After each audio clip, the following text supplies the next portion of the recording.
Hello friends, আমি নিবেদিতা চলে এসেছি আজকেও আমার আর্ট বাস্কেট নিয়ে। আর দেখতে হবে কি আর্ট আছে। সবসময় আর্ট তো ভালো লাগে না, আর ভালো মন্দ মিশিয়ে থাকে। আমি তো একদম প্রফেশনাল আর্টিস্ট নয়, সেই জন্য মানে আর্টের যে সবসময় ভালো থাকবে তাই নয়, বিভিন্ন কাজের ফাঁকি আমি আর্ট করে থাকি, তো সেই জন্য ভালো মন্দ মিশিয়ে থাকে। প্লিজ একটু দেখে নিও, আর আমিও তোমাদের সাথে আছি। চলো তাহলে।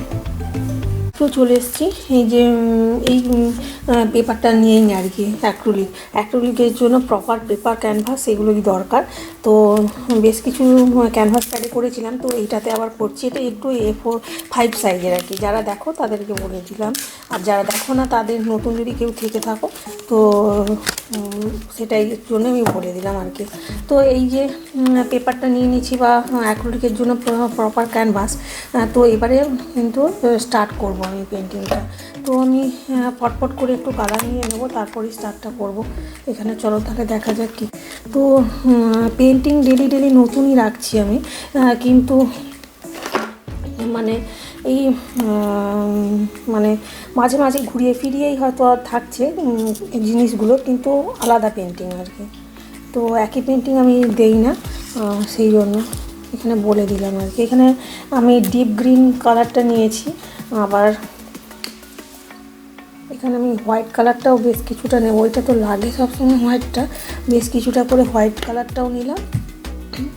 এরপরে আমি একটু ব্ল্যাক কালারটাও নেবো আর কি, ব্ল্যাকটা সবসময় লেগে থাকে, তো সেই জন্য ব্ল্যাকটাও নিয়ে নেব। তো তারপরেই আমি পেন্টিংটা স্টার্ট করব, তাহলে দেখা যাক। চলো, এই যে নিয়ে নিয়েছি ব্ল্যাকটাও। তো এরপরে দেখা যাবে আর কি পেন্টিংয়ের কালারগুলো নেব। তো একটু রেড অরেঞ্জ কিছু একটা কালার নিয়ে নিই। তো এখানটা আমি একটু না রেড কালারটাও আমি একটু নিয়ে নিয়েছি। বেরোচ্ছে না কেন বাবা, অনেকটা বেরিয়ে গেছে। আবার লিঙ্কটা স্টার্ট করে নেবো। আমার এখানটায় যে এলোমেলো জায়গা, তার মধ্যে আমি করে নেব। চলো তাহলে স্টার্টটা করে নিই। তো এই যে মানে একদমই, আর যদি কিছু কালার লাগে না, আমার এদিক ওদিক করে ছড়িয়ে ছিটিয়ে রয়েছে, সেগুলোই নিয়ে নেব আর কি। এখানে ওখানে করে ছড়িয়ে ছিটিয়ে রয়েছে, সেগুলো থেকে পরে নিয়ে নেব আর কি, এদিক ওদিক করে। তো চলো তাহলে স্টার্ট করা যাক। ইজিয়েস্ট ওয়েতেই প্রতিদিন পেন্টিংটা করে থাকি, তো আজকেও করে নেব। চলো। তো এখানেও না একটা মানে এই কদিন ধরেই না আমি ফরেস্টের ওপর করছি, তো আজকেও ভাবছি যে একটা ফরেস্টের সেন্সেই একটা করে নেবো আর কি। তো এই বেশ কয়েকদিন ধরেই আমি বললাম যে ফরেস্টের ওপরেই করছিলাম আর কি। তো সেই জন্য তো আমি ভাবলাম যে আজকেও একটু ফরেস্টের ওপরেই করে রেখে দিই আর কি পেন্টিংটা। তো বেশ কটা হয়ে যাক ফরেস্টের ওপর। তো এই যে এরকমভাবে আমি স্পঞ্জ পেন্টিং টেকনিকে করে নিচ্ছি, দেখো পটপট করে। তো তো এইরকমভাবে আমি করে নিচ্ছি। তো একদম ইজি পেন্টিংয়ে আমি ডেলি রাখছি আর কি। একদমই ইজি, মানে করতে কোনো অসুবিধাই নেই। এটাও একটা বললাম যে ফরেস্টের ওপরেই রাখছি, আর ওই রেনি ডে আর কি, তার উপরেই রাখছি আর কি। তো এরকমভাবে আমি ব্ল্যাক গ্রিন এই কালারগুলো মিক্সড করে নিচ্ছি, দিয়ে পরে এখানটায় অ্যাপ্লাই করে নিচ্ছি। তো পটপট করে অ্যাপ্লাই করে নিচ্ছি। চলো তাহলে দেখা যাক মানে কি থাকে আজকে পেন্টিংটায়, কেমন হয়। তো এরকমভাবে দেখো পুরো মানে অ্যাপ্লাই করছি জিনিসটা।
এরকমভাবে করে নিলাম।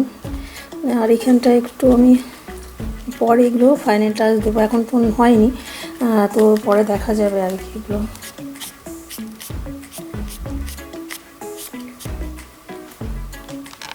ওই যে আমি বলছি পেন্টিংটা যখন যেমন কালার লাগবে নিয়ে নিচ্ছি। তো একটু ব্রাউন কালারও নিয়েছি, ওটা দিয়েও আমি এবার একটু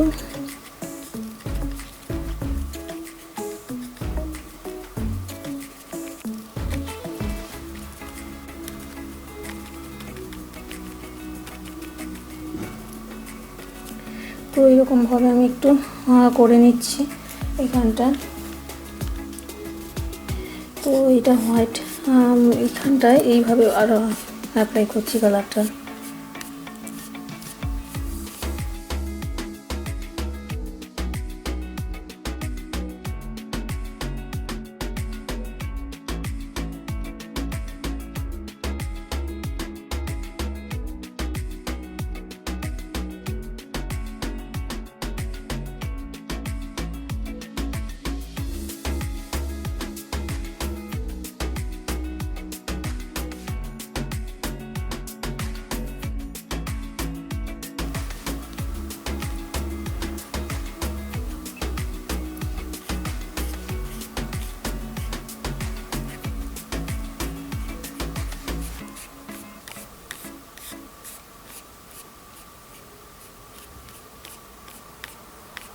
তো এই যে এরকমভাবে আমি স্পঞ্জটা দিয়ে এখানটা অ্যাপ্লাই করে নিচ্ছি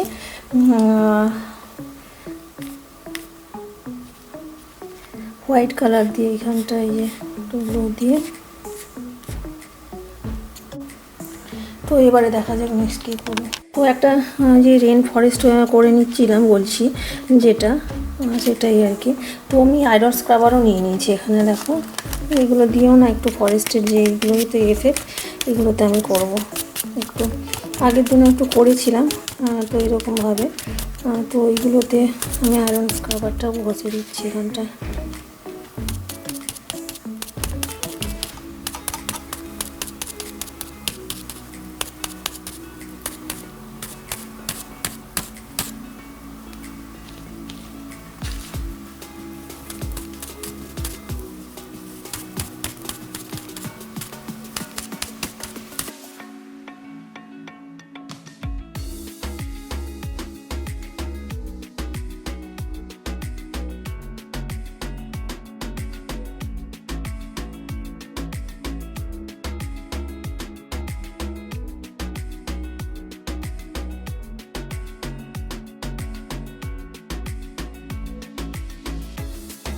দেখে থাকো আমার পেন্টিংটা একটু হলেও, তো তারা বুঝতে পারবে যে আমি প্রতিদিনই মোটামুটি নতুনই রাখি আর কি, করছি আর কি। কোনো ওল্ড পেন্টিং এগুলো করছি না। তো যারা দেখো তারা বুঝতে পারবে আর কি। মানে হয়তো গালটা একই রকম লাগছে গালটা, কিন্তু ফরেস্টগুলো সম্পূর্ণই আমি মানে আলাদা করছি।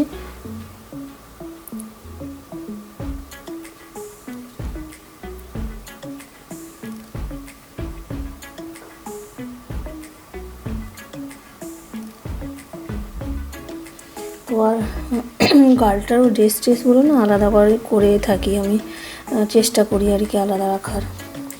তো মাঝে মাঝে কীরকম হয়,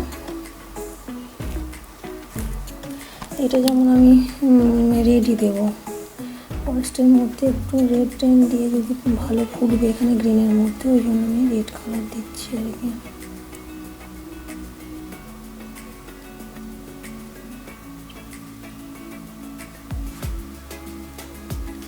আর এটা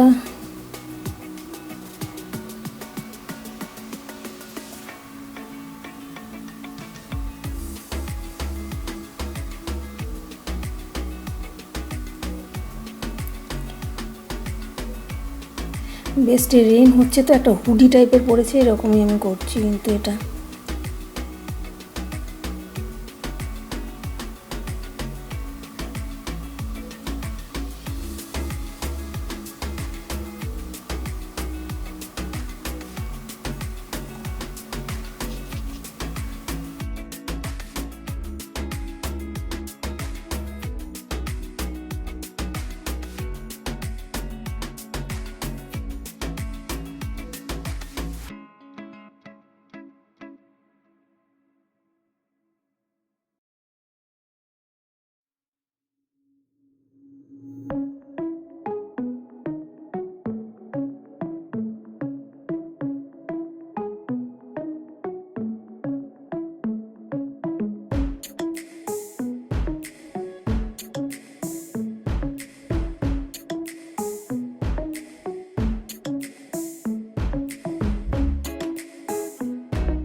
রেন ফরেস্টে যেহেতু বললাম আমি, তো একটু ওই দেখছি আমার গাছটা দিয়ে যদি একটু কিছু রেন ড্রপের মতন করা যায় আর কি।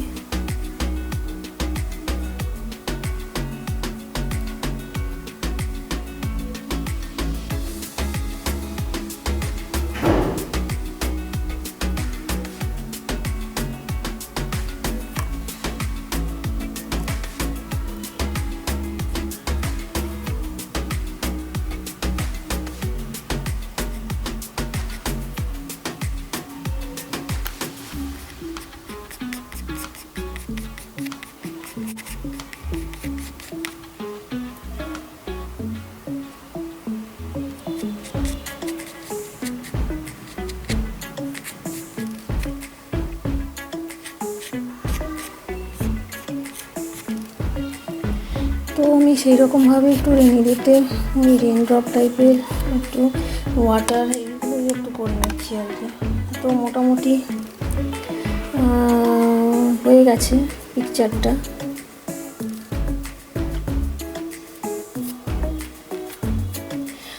তো চলো এবার সাজিয়ে নিলে কেমন লাগে দেখতে হবে। তো মোটামুটি একটা হুডি পরে গার্ল যাচ্ছে রেনের মধ্যে দিয়ে, তো করে নিয়েছি। তো একটু ফাইনাল টাচ ওইখানে কালারগুলো পড়ে আছে, তো ওগুলো দিয়ে না আমি মিক্স করে যে আয়রন স্ক্রাবারটা দিয়ে একটু এখানে জাস্ট অ্যাপ্লাই করে দেবো লাস্টে, কারণ এই যে পড়ে আছে কালারটা নষ্ট হবে, এখানেও দিয়ে দিচ্ছি এখানে।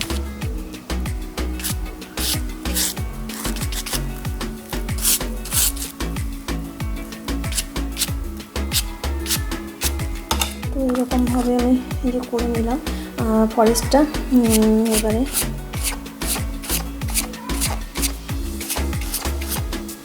তো সাজালে কেমন লাগে দেখতে হবে।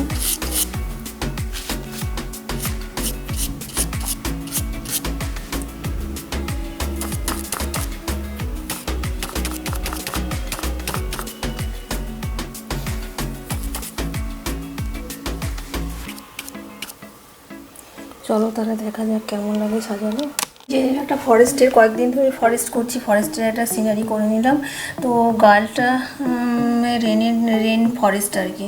তো গার্ল ওয়াকিং করছে রেনের মধ্যে দিয়ে, একটা হুডি পরেছে আর কি। তো হুডি পরে এখান দিয়ে রেনে ওয়াক করছে। তো এখান থেকে কেটে নিয়ে কিন্তু সাজালে খারাপ লাগবে না। বা নিজের হাতের কাজের জিনিসের মূল্য কিন্তু বাজারে কেনা জিনিসের থেকে অনেকটাই আলাদা হয়।